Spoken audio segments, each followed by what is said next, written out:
ಕೆಲವು ದಿನಗಳಾದ್ಮೇಲೆ ಮತ್ತೆ ಮನೆಗಳಿಗೆ ಬಂದು ಅವ್ರು ನಮ್ಮನ್ನ ಹಿಂಸಿಸುವಂತದ್ದು. ನೀವು ಊರಲ್ಲಿ ಇರಲೇಬಾರದು, ನಿಮ್ಮನ್ನು ಸಾಯಿ ಹೊಡಿತೇವೆ, ನಿಮ್ಮ ಮಕ್ಕಳನ್ನು ಕೊಂದು ಹಾಕ್ತೇವೆ, ನೀವು ಹೊರಗಡೆ ಬಂದ್ರೆ ನಿಮ್ಮನ್ನ ಗಾಡಿ ಹಚ್ಚಿ ಆಕ್ಸಿಡೆಂಟ್ ಮಾಡಿ ನಿಮ್ಮನ್ನ ಸಾಯಿ ಹೊಡಿತೇವೆ, ಈ ರೀತಿಯಾದ ಒಂದು ಜೀವ ಬೆದರಿಕೆಗಳನ್ನ ಅವ್ರು ನಮ್ಗೆ ಕೊಡ್ತಾ ಇದ್ರು.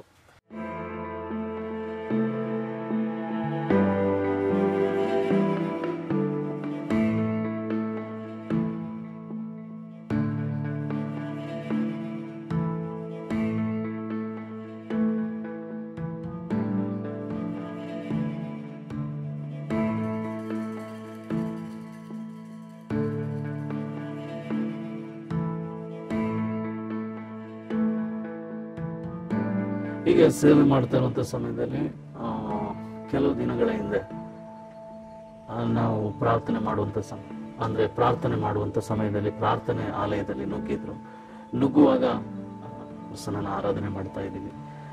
ನಮ್ಗೆ ಯಾಕೆ ನೀವು ತೊಂದರೆ ಕೊಡ್ತೀರಾ, ನಾವ್ ಯಾರಿಗೂ ತೊಂದರೆ ಕೊಡಲ್ಲ, ನಮ್ಗೆ ಯಾಕೆ ನೀವು ತೊಂದರೆ ಕೊಡ್ತೀರಿ ಎಂಬುದಾಗಿ ನಾವು ಕೇಳುವಂತ ಸಮಯದಲ್ಲಿ ನಾನು ಅವರು ನೀ ಮತಾಂತರ ಮಾಡ್ತಾ ಇದೀಯಾ ಹಾಗೆ ಹೀಗೆ ಅಂತ ಹೇಳಿ ನನಗೆ ಕೆಟ್ಟ ಮಾತುಗಳನ್ನ ಆಡಿದ್ರು.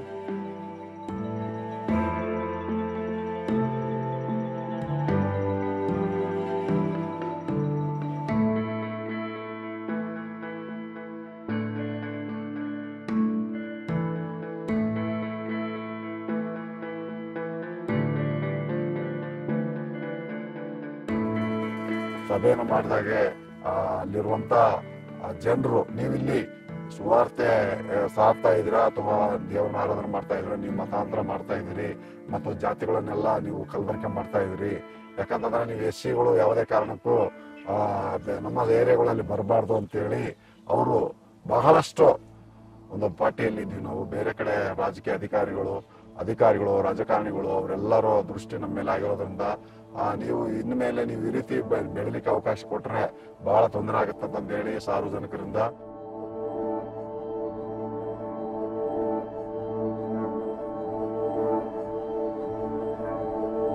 ನಾವು ಸೇವೆಗೆ ಅಂತ ಒಂದು ಹಳ್ಳಿಗೆ ಹೋದ್ವಿ.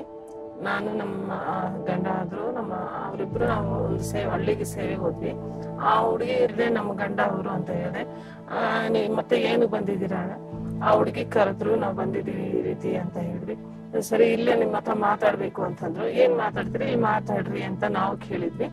ಇಲ್ಲೇ ಮಾತಾಡಿ 1 ನಿಮಿಷ ಮಾತಾಡಿದ್ರು ಕೇಳಲಿಲ್ಲ. ಅವ್ರು ಹೋಗ್ಬಿಟ್ಟು ಒಂದ್ 20-30 ಜನ 40 ಜನವರೆಗೂ ಕರ್ಕೊಂಡ್ ಬಂದಿದ್ದು ಏಕಾಏಕಿ ಬಂದು ನಮ್ಮ ಹಸ್ಬೆಂಡ್ ಬಾ ಹೊರಗಡೆ, ಮನೆಯಿಂದ ಹೊರಗಡೆ ಬಾ, ನೀವು ಹೊರಟ್ಬಿಟ್ರಿ ಅಂದ್ರು. ತಕ್ಷಣ ನಾವೇನ್ ಮಾಡಿದ್ವಿ, ಗಾಡಿ ಎತ್ಕೊಂಡು ಅನ್ನೋಷ್ಟ್ರೊಳಗಡೆ ಎಲ್ಲ ಆ ಕಡೆ ಈ ಕಡೆ ರೋಡ್ ಸೈಡ್ ಎಲ್ಲ ತುಂಬಿಕೊಂಡಿರುವಾಗ ನಾವೊಂದು ಧೈರ್ಯ ತಗೊಂಡು ಇಲ್ಲಿಂದ ನಾವ್ ಎಸ್ಕೇಪ್ ಆದ್ರೆ ಸಾಕು ಅಂತ ಹೇಳಿ, ಅವ್ರಿಗೆ ವಯಸ್ಸಾಗಿದೆ, ನೀವ್ ಯಾಕೆ ಹೊಡಿತೀರಾ ನಾವೇನ್ ಮಾಡಿದ್ರಿ, ಹೊಡಿಬೇಡ ಅಂದ್ರೆ ನಾನು ಎಷ್ಟು ಕೇಳ್ಕೊಂಡ್ರು ಅವ್ರ ಹತ್ರ ಹತ್ಕೊಂಡ್ ಕೇಳ್ಕೊಂಡೆ.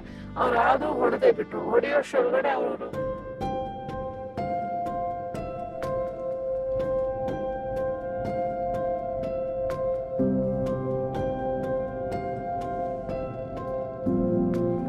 ನಮ್ಮಾಗಿ ಹಿಂಸೆ ಆದಾಗೆ ಬೇರೆಯವರು ಇದೆ ಹಿಂಸೆ.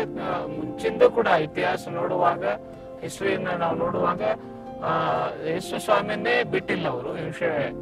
ಆದ್ರೆ ನಾವು ಮನುಷ್ಯರು, ನಮ್ಮನ್ನ ಹಿಂಸೆ ಆಗೋದು ಸಹಜವೇ. ಯಾಕಂದ್ರೆ ಕ್ರಿಸ್ತನಲ್ಲಿ ಹೇಳಿದಾನೆ, ಲೋಕದಲ್ಲಿ ನಿಮ್ಗೆ ಹಿಂಸೆ ಇದೆ, ನಿಮ್ಗೆ ಸುಳ್ಳು ಆಪಾದನೆಗಳ ಹೊರಿಸ್ತಾರೆ, ನೀವು ಧೈರ್ಯವಾಗಿರಿ, ಅಧಿಕಾರಿಗಳ ಮುಂದೆ ನಿಲ್ಲಿಸ್ತಾರೆ, ಕೊರಡೆಗಳಿಂದ ಹೊಡಿತಾರೆ. ಇದೆಲ್ಲ ಆಲ್ರೆಡಿ ದೇವರೇ ನಮ್ಗೆ ಹೇಳ್ಬಿಟ್ಟಿದ್ದಾರೆ, ಆ ದೇವರಿಗೆ ತಪ್ಪಿದಲ್ಲ.